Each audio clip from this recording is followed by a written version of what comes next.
Ei pessoal, mais uma vez, nosso segundo episódio, bom ter você aqui comigo. E hoje vamos falar sobre a morfopsicologia. Afinal, o que é morfopsicologia?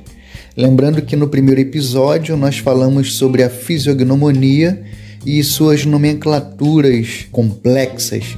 No tema de hoje, antes de iniciarmos, eu preciso falar com vocês, Ainda estou me adaptando, me acostumando, com esse formato. Já quero, inclusive, começar com uma errata do episódio anterior. Na parte que eu falo da fisiognomonia entre as religiões, eu me referi aos mormons, quando eu queria me referir ao islamismo.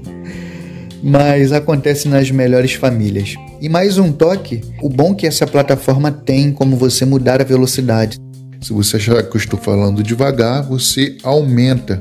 Se você achar que eu estou falando muito rápido, você diminui. E assim fica bom para todo mundo, Maravilha.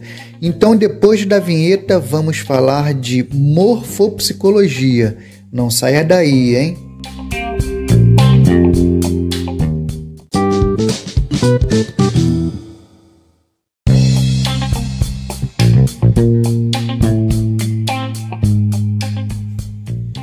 O que é morfopsicologia? Então vamos olhar da etimologia, tal como fizemos com a palavra fisiognomonia, tá bom?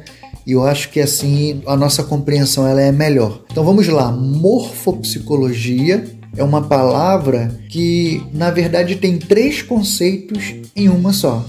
Morfo, que tem a ver com forma, psique ou psique, que tem a ver com alma, com mente, e logos, que é estudo, tratado, teoria, ciência. Então, quando nós unimos as três, fica morfo, psique e logos, morfopsicologia. E dentro dessa etimologia, eu defino da seguinte forma a palavra morfopsicologia: é a ciência que estuda a mente humana a partir das formas faciais. Simples assim. Agora, nós temos umas definições mais rebuscadas, como por exemplo o Dr. Julian Gabarri, eu devo falar algo sobre ele mais para frente. Ele define da seguinte forma, que a morfopsicologia, ela estuda cientificamente a forma de conhecer as pessoas, sua inteligência, seu caráter, as atitudes, habilidades, por meio da observação do rosto e dos elementos que compõem. Interessante, Tem uma outra definição que eu gosto bastante também, que é do Jean Spinetta. Morfopsicologia é a ciência de conhecer a alma através das formas que nos permite conhecer a nós mesmos e aos outros através do estudo da forma do rosto. E o próprio criador da morfopsicologia, ele tem uma definição mais curta, direta e objetiva. Ele define da seguinte forma: morfopsicologia é a ciência das relações entre forma e psiquismo. Bacana,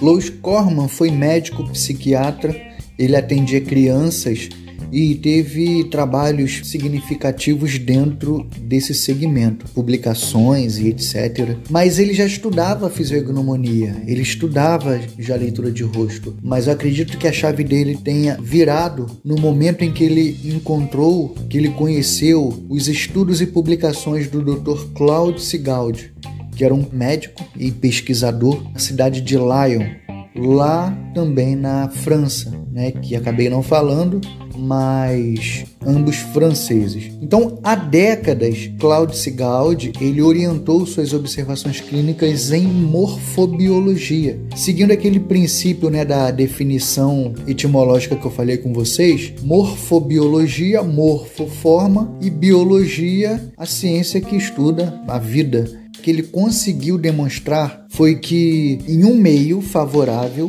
e de fácil adaptação, a forma humana se desenvolve e se dilata, enquanto que em um meio nocivo e de difícil adaptação, essa forma humana se fecha sobre si e se inibe. Por isso alguns dizem que o verdadeiro pai da ciência morfológica Sigaldi, mas eu vou explicar para vocês o que seria esse estalo que ele teve.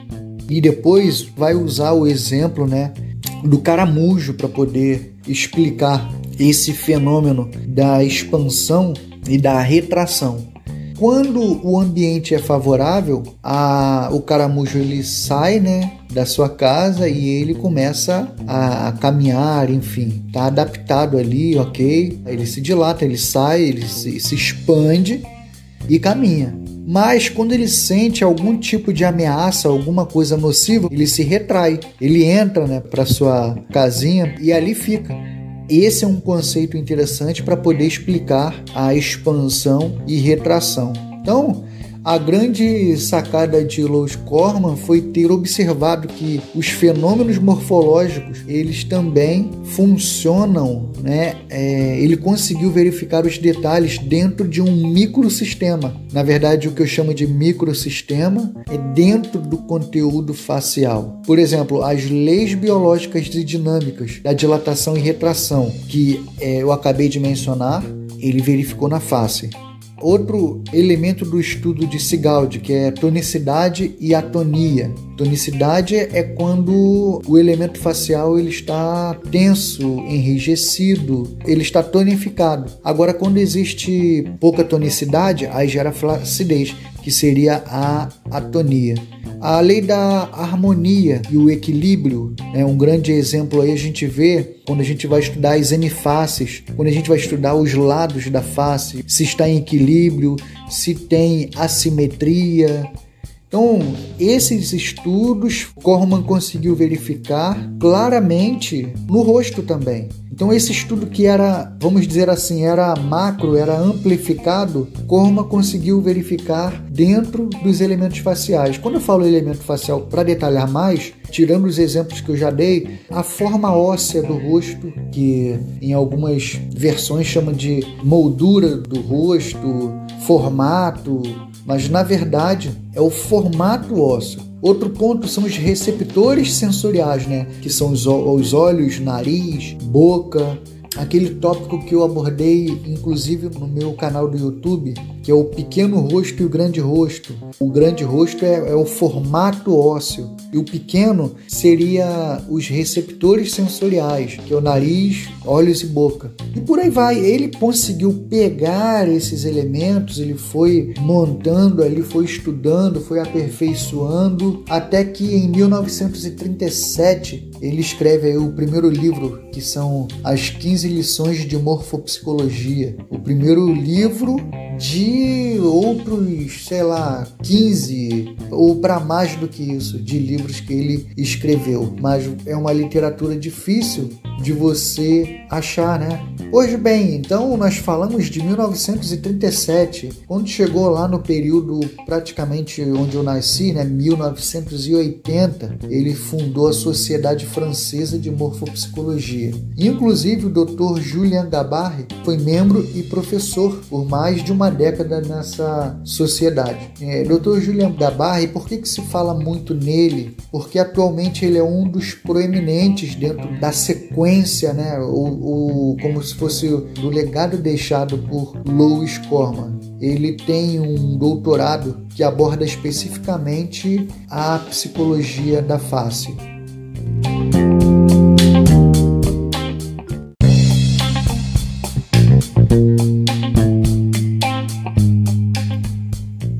E uma pergunta que me fazem muito é: se morfopsicologia e fisiognomonia ambos falam de leitura do rosto, então qual a diferença entre uma e outra? É isso que eu vou falar com vocês já, logo após o nosso intervalo. Espera um pouquinho aí, hein?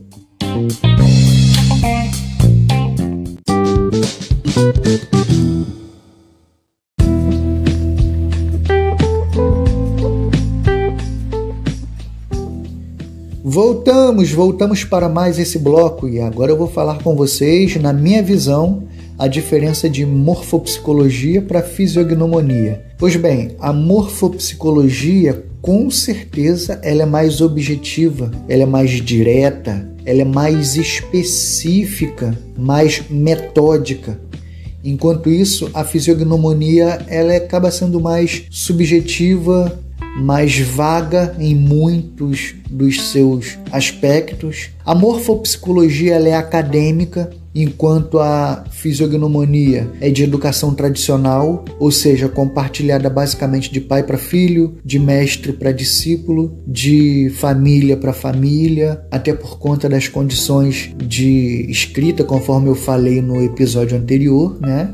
Outro exemplo é que a morfopsicologia ela se baseia em elementos como neurobiologia, epigenética, comportamento humano, psicologia pura. Enquanto isso, a fisiognomonia se baseia em observação dos elementos da natureza, dos astros, e muitos ainda utilizam elementos dos quais já foram considerados derrubados cientificamente há muito tempo. Outro ponto, a morfopsicologia ela não abre nem um pingo de margem para religiosidade e nem para rótulos. Alguns especialistas em morfopsicologia, só para você ter ideia, chegam a ficar chateados quando se mencionam comparações da morfopsicologia com a fisiognomonia, daquela mais tradicional, justamente pelo contexto esotérico e pela forma, assim, com uma facilidade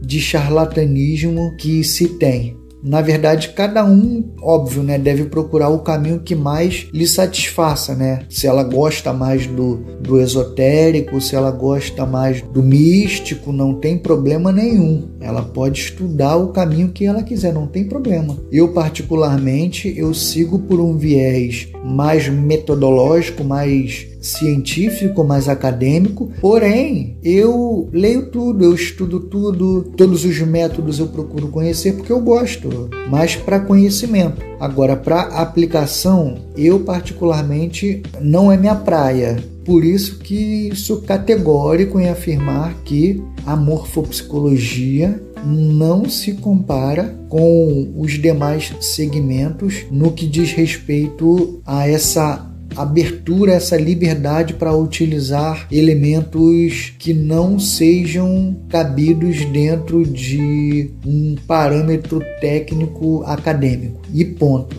É assim.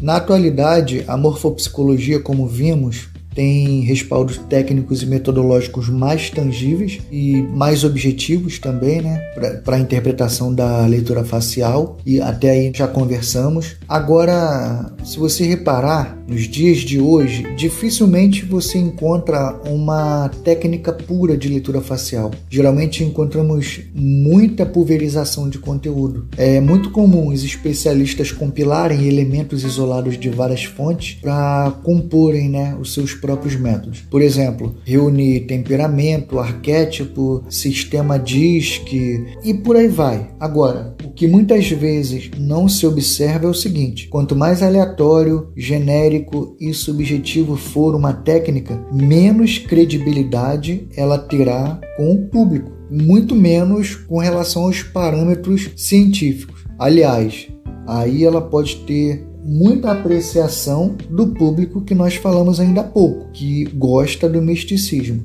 Pessoas que buscam saber de sua vida como elementos de horóscopos e tal, vai dar super certo cair, né, para o caminho do esoterismo. Volto a dizer, não que esteja errado. Esse seria vamos dizer assim, um extremo.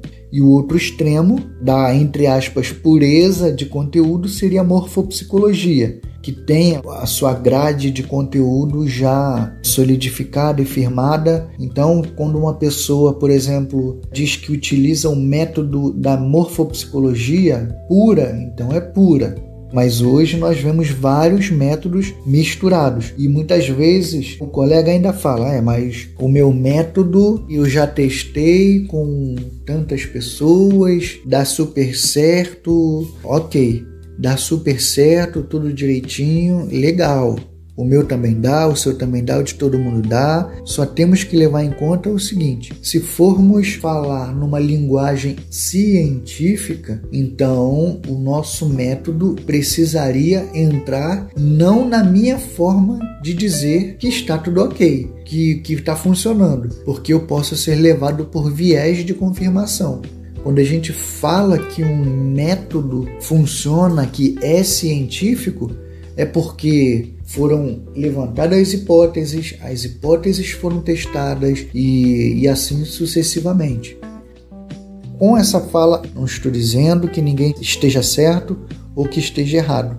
Eu apenas estou mostrando para vocês que quando a gente fala num tom científico, a coisa muda. Diga-se de passagem que se não existe um enquadramento científico, não necessariamente é invalidado, né? Como algumas pessoas têm traumas, né? Porque fulano falou que não é ciência, fulano falou que não tem respaldo científico. Mas tem todo um histórico, tem toda uma trajetória milenar por trás disso, e quando chega, né, no colo da morfopsicologia, aquilo que até então era meio que pulverizado, meio subjetivo, meio espalhado, né? Eu digo pulverizado, espalhado pelos motivos de ontem, como eu mostrei para vocês. De ontem não, do episódio anterior, que existem várias formas de entender a leitura de rosto, públicos diferentes, contextos diferentes, tempos diferentes, localização geográfica diferente. Então tudo isso, quando chega nos dias de hoje, a gente não pode dizer que uma forma de interpretação seja igual a outra. E nessa história toda, quando a gente vai tentar tangibilizar isso, a forma mais, vamos dizer assim, mais afunilada que encontramos é a morfopsicologia.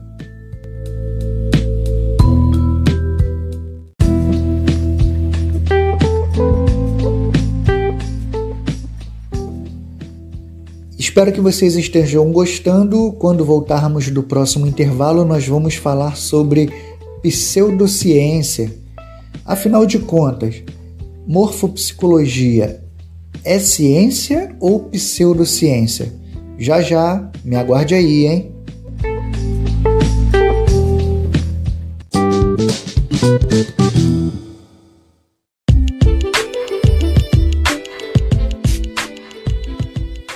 Voltamos para mais esse bloco, não deu nem tempo de tomar um cafezinho, né? E aí, pessoal, deixo com vocês essa pergunta. Morfopsicologia é ciência ou é pseudociência? E o que é pseudociência, hein? É sobre isso que nós vamos falar agora. É duro o que eu vou dizer, mas infelizmente se um estudo for conhecido por artigo ou por tese, isso não significa que a comunidade científica seja unânime em concordar com a natureza dos métodos de investigação e de conclusões desse estudo. Nesse caso, a morfopsicologia, eu até costumo dizer que ainda falta, divulgações e amplitude enquanto ciência. Vamos ser sinceros, o grande teor do estudo de leitura facial num todo agora, não estou falando só da morfopsicologia. Em geral, você vai ver que é por interpretação. Só que, para fazer o enquadramento científico só disso aqui, de algo dedutivo, de algo que é uma inferência, que é uma interpretação, já mexe com muitas complexidades aqui. É por isso que tem muitos estudos da psicologia que também não seguem de capa a capa, como o pessoal costuma dizer. É científico só até a 3ª ou 4ª página, depois deixa de ser. Por quê? Porque mexe com algo que sai do controle, mexe com subjetividade, mexe com o inconsciente. Então, quando se pauta o máximo que se consegue nos estudos científicos psicológicos, são baseados em estatísticas, que muitas vezes são limitadas à pessoa, que tem um conteúdo de estrutura muito limitado. Então, até o próprio estudo da psicologia pura, muitos deles têm suas falhas. O que dirá a leitura facial, que é feito conforme eu falei para vocês, por dedução e interpretação. E outra, o estudo, além de dedutivo e interpretativo, nem sempre é replicável devido a infinitas variáveis dentro do contexto facial. Boca grande, tá, mas a boca é grande, mas o olho é pequeno. Ah, tá, a boca é grande, o olho é pequeno e o nariz é comprido.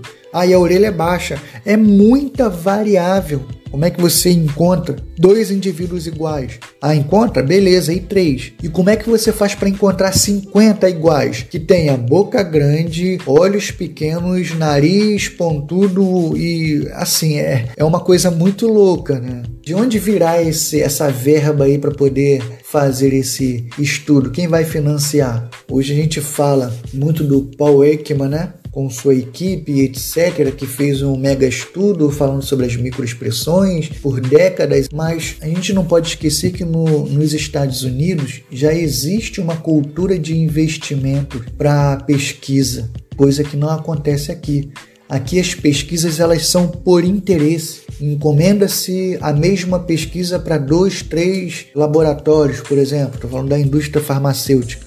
Qual que eu vou divulgar? Eu vou divulgar dos 3 o que atendeu melhor o meu enquadramento, o que se mobilizou melhor dentro daquilo que eu espero, que eu vou ter mais lucro. Eu tenho um livro que é chamado Aprenda a Mentir com Estatística. É um negócio assim. O tema é meio estranho, né? Tipo como se a pessoa estivesse aprendendo a mentir. Mas, na verdade, botaram esse título em português, eu não sei porquê. Mas é como se fosse veja como que somos enganados pelas estatísticas. E aí tem coisas, nossa, absurdas. E qualquer hora eu vou fazer um vídeo no YouTube justamente falando sobre o que eu aprendi ali, que foi muito louco e as pessoas merecem saber, merecem ser esclarecidas quanto a isso. Mas voltando aqui, ainda falando, né, da morfopsicologia, realmente ela se declara científica. Tanto é como a gente viu lá na etimologia, né, logos, morfo, psique e logo. Esse logo que faz o logia é uma reivindicação da ciência, ou seja, é a ciência que estuda Todas as vezes que você vê uma palavra que tenha no final logia, aquela palavra ela está reivindicando cientificidade.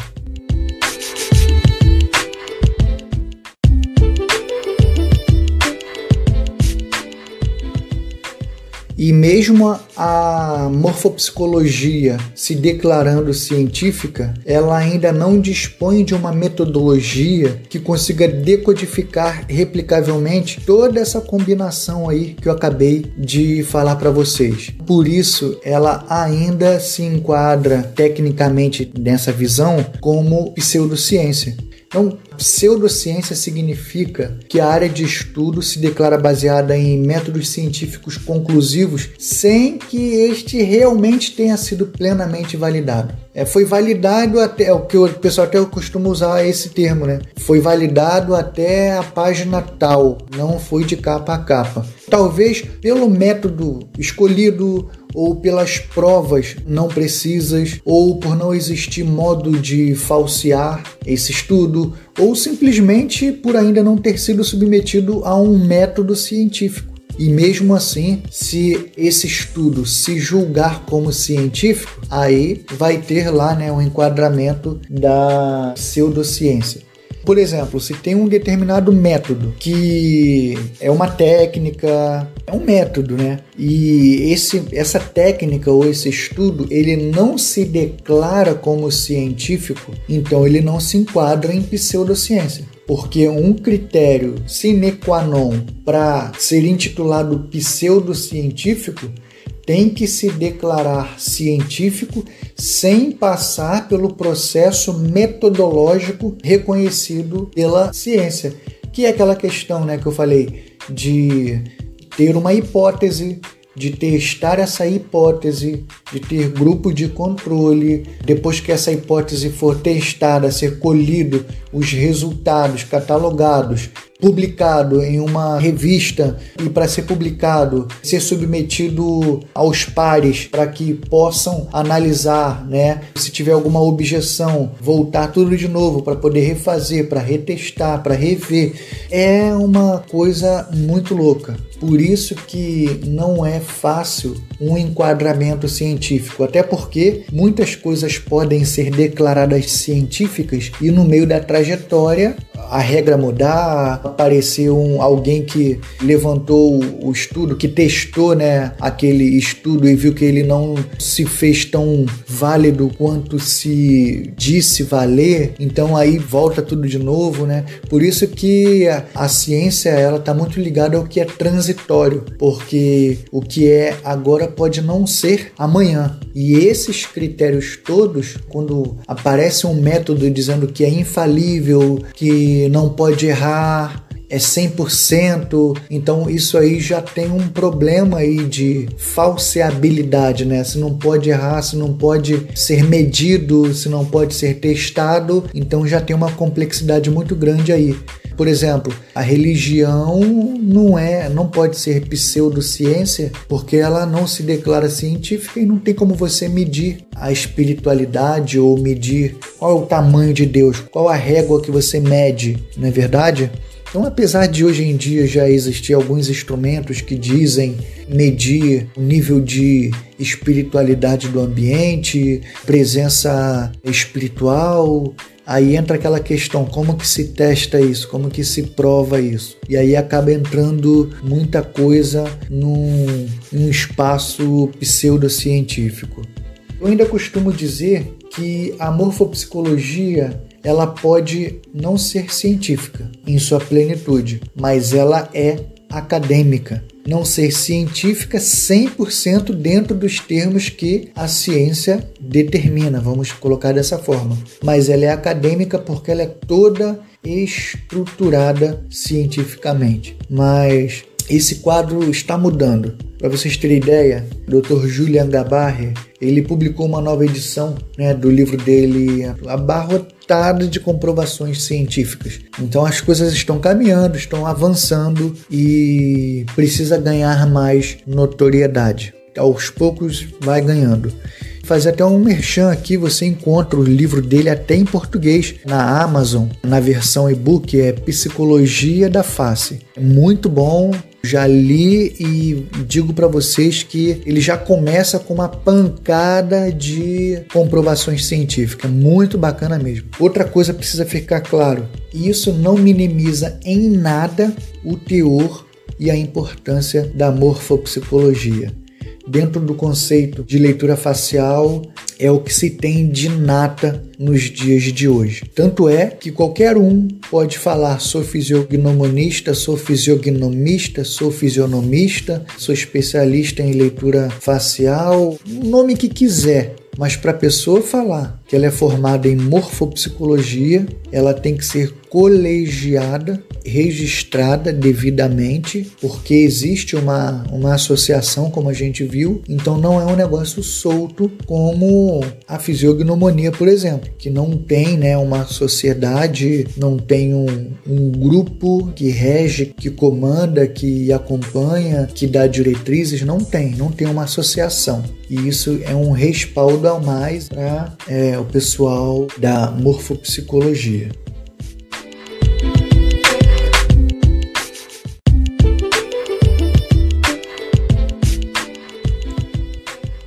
E já eu volto para o nosso último bloco falando sobre os benefícios do uso do conhecimento da morfopsicologia. Já.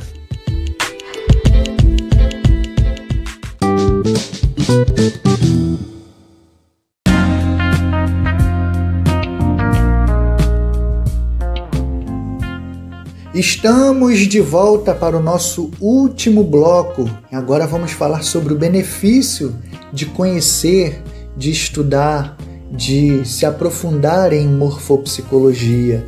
Então, como a gente viu lá do início, A morfopsicologia, ela utiliza os elementos da face para poder fazer interpretação baseado nos conceitos de biologia, o que o externo está evidenciando a partir da condição interna.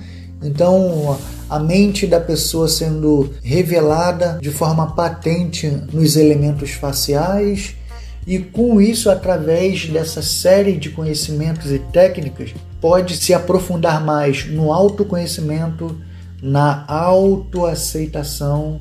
Autoconhecimento porque eu consigo entender coisas que até então, certos hábitos, certas formas de pensar, certas maneiras de conduta que a gente tem, não sabe por quê. E o rosto mostra certa tendência e a pessoa ela pode então entender que aquilo faz parte da natureza dela e ela consegue uma resposta e ela pode trabalhar e ressignificar aquilo. A autoaceitação também é outro ponto muito importante, que é a consequência do autoconhecimento. A pessoa se conhece, depois ela se aceita. É difícil a pessoa se aceitar sem ela se conhecer, sem ela se entender, não é verdade?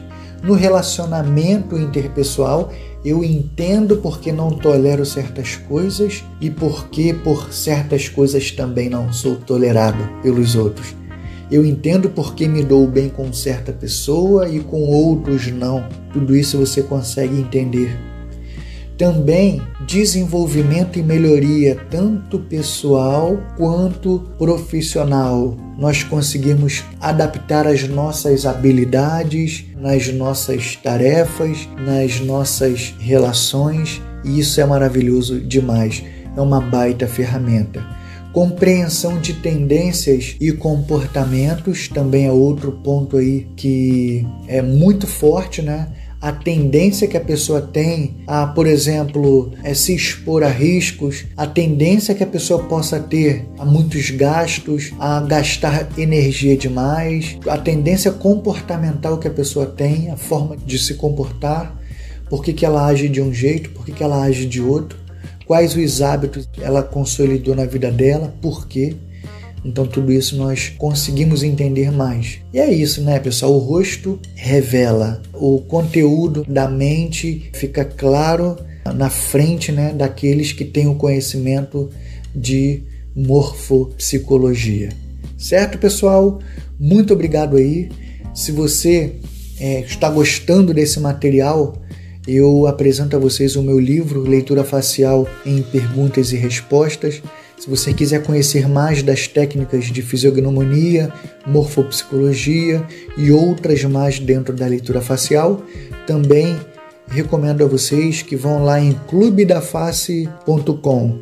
Um mundo de materiais, eu costumo dizer que é a Netflix da leitura facial para vocês. E redes sociais, né? Estou no Instagram, estou no YouTube, no TikTok e agora aqui com vocês também. Legal, pessoal? Um forte abraço, foi muito bom estar com vocês mais esse tempinho aqui e espero que seja muito útil para você. Valeu, tchau, tchau!